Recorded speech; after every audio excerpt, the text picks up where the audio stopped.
यहाँ पे क्या नाम है भैया आपका? आशीष तिवारी, सब पे भारी। आशीष तिवारी, सब पे भारी, क्या बात है।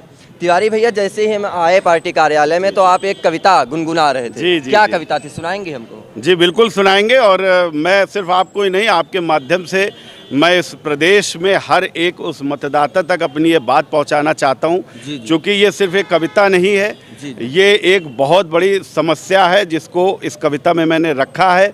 और अगर इस कविता के माध्यम से वो समस्या मतदाताओं तक पहुंचे तो उसका निराकरण वो खुद ही कर लें। तो ये है कि यूपी में अगर तुम साइकिल लाओगे, पंचर वाले भी तो पीछे पीछे आएंगे। अब पंचर वाले कौन है आप समझिएगा कि यूपी में अगर तुम साइकिल लाओगे, पंचर वाले भी तो पीछे पीछे आएंगे। और 5 साल से बड़ी शांति प्रदेश में, ये जो आए तो फिर तहलका मचाएंगे। और बाबा आए तो मंदिर फिर बनने लगे, सरकारी दफ्तर सही काम करने लगे। और इनके राज में तो बाउंड्रियां बनती थी, समझ रहे हैं ना, कि इनके राज में तो बाउंड्रियां बनती थी। राम भक्तों पे फिर गोलियां चलाएंगे। तो मौका भी है जनता ये तुम्हारे पास, किसे आप जीत किसे हार दिलाएंगे। और यूपी में अगर तुम साइकिल लाओगे, पंचर वाले भी तो पीछे पीछे आएंगे। क्या बात है, एक बार सभी लोग ताली बजा दीजिए। बहुत बहुत अच्छा, बहुत अच्छा। और कोई कविता आपके पास? एक हमारे मामा जो हमारे बाबा जी हैं उनके ऊपर मैंने लिखा है कि बाबा जी जी कि योगी फिर से आएंगे, फिर कमल खिलाएंगे। काशी को बनाया है, मथुरा भी सजाएंगे। सब भाग गए गुंडे योगी के आने से, जो नहीं गए थे वो लग गए ठिकाने से। यूपी को बाबा जी, यूपी को बाबा जी भय मुक्त बनाएंगे।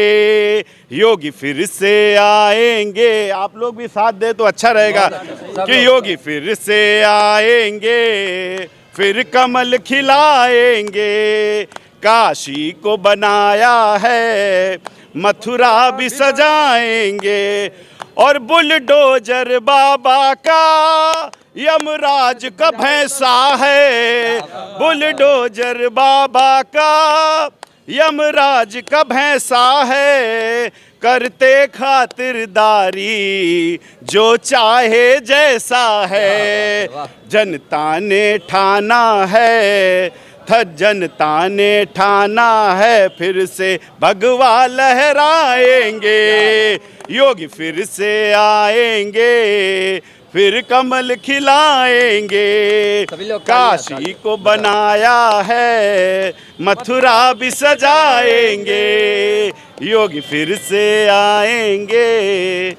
जी भैया, बहुत आप अच्छा कविता गाएं। ये बताइए अब कि भारतीय जनता पार्टी के ऊपर आरोप लगते रहते हैं कि यही धर्म की राजनीति करते हैं। जी जी जी, मंदिर मस्जिद की बात करते हैं। हाँ, तो ये आरोप नहीं है, ये तो हमारे लिए पुरस्कार है। कम से कम हम अपने धर्म की तो बात कर रहे हैं।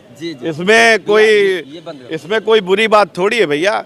हम बचपन से जब प्रार्थना स्थल में खड़े होते थे तो हम कहते थे कि जिस जाति धर्म में जन्म लिया बलिदान उसी पर हो जाए। तो ये हमको तो बचपन से ये सिखाया गया, तो उसमें कोई बड़ी बात नहीं है। हर व्यक्ति अपने धर्म के लिए जी रहा है, और जो व्यक्ति धार्मिक नहीं है, जो व्यक्ति धर्म के लिए नहीं जी रहा है, उस व्यक्ति को मरे के समान आप मान लीजिए। आजकल अखिलेश जी के भी सपने में कृष्ण आ रहे हैं। जी जी, हाँ, आ सकते हैं। उनके भाई कृष्ण तो कृष्ण है, किसी के भी सपने में आ सकते हैं। इसके ऊपर मैं कोई टिप्पणी नहीं। सपने में आके कह रहे हैं आप सरकार बना रहे हैं। अब वो कृष्ण जी ने उनसे क्या कहा, ये उनके और कृष्ण जी की बीच की बात है। मैं था नहीं वहाँ पर, वरना मैं आपको बताता कि क्या बात हुई थी। अच्छा। भाई, बात जो हुई थी वो मुझे नहीं पता है, लेकिन उन्होंने अगर कही है तो ऐसा हुआ होगा, उसमें कोई बड़ी बात